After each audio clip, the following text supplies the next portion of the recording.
After a quarter of a century of farming, organic farmers Carol and Robert Moak had nurtured a collection of 400 heirloom seed varieties of vegetables, flowers, and herbs on their farm near Napanee, a valuable tradition that up until a couple of decades ago was routinely valued. Planning to wind down their farming operation, the Moaks approached the Sisters of Providence, hoping to form a partnership, allowing their collection of seed varieties to grow out and remain vital. We take our seeds for granted, definitely. We think in the springtime we just go out to the hardware store or whatever, we buy the packets of seeds and they'll always be there and they always were there, and that's just what we do.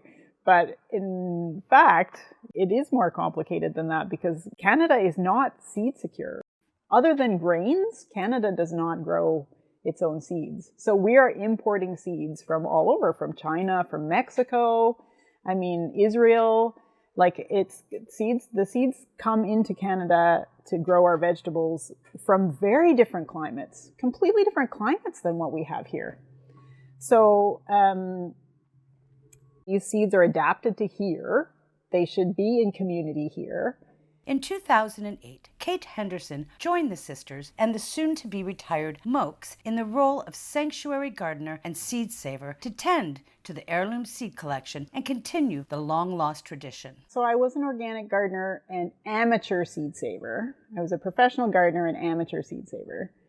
And in 2008, I saw this job posted and I thought, that sounds amazing. Came to Kingston a couple of times and met Carol and Robert Moak, and they hired me. So I was so fortunate to have them as mentors for the first few months that I did the job. So they were volunteers. They were never paid by the sisters, but they were just so dedicated to the seeds. Like, seeds grow food. We don't actually have food without seeds.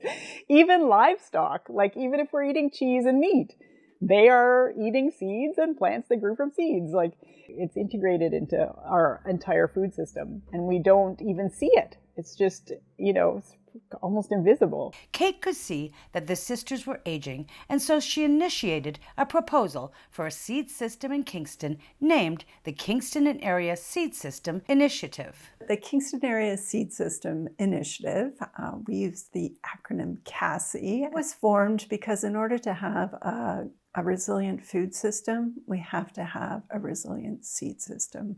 We want everybody to have the knowledge to be able to save their seeds and the space to be able to grow them. After the closure of the Sisters of Providence Heirloom Seed Sanctuary, the seeds were gifted to Kasi and Radinahayentos, which means they are the farmers of seeds, an Indigenous seed stewardship organization at Tyendinaga. The Sisters of Providence, they had an incredibly unique collection of open pollinated seeds, ones that you can legally save and share. And we knew there was going to come a time where the sisters needed to find a home for those seeds. And so Cassie has taken responsibility for part of the collection, and our friends in Tyendinaga have taken responsibility for the other part of the collection. Because redundancy is a good thing in the seed world. You want backups. You want backups for your backups. So I also had made friends here in Tyendinaga. I feel like the seeds are very safe here because seeds are not always safe. People take them for granted. They overlook them. There are laws in this country that are changing and not necessarily in a good way towards seeds, not necessarily supporting seed saving. But UNDRIP, so the United Nations Declaration on the Rights of Indigenous Peoples, specifically Article 31 says Indigenous peoples have the right to their technologies, including genetics, seeds, various, I'm not quoting directly, but seeds are named.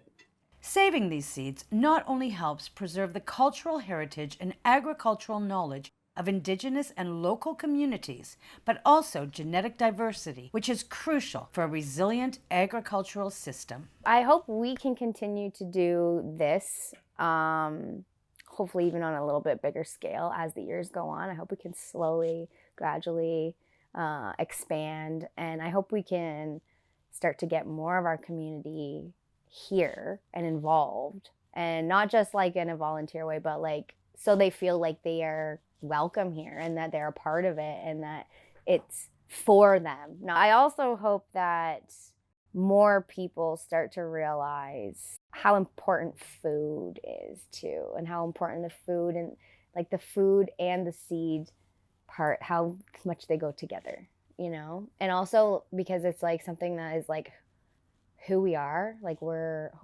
agriculture people, we're farmers. Like that's who we were. We farmed. So it really can help you to heal. Like, and like that could be really healing for a lot of people. I want people to, when they think of food sovereignty, you've got to think about the seeds in a very meaningful way, because if you don't have the seeds to grow, then you don't have the food that you need for cultural or health reasons. For WPBS Weekly, I'm Gail Paquette.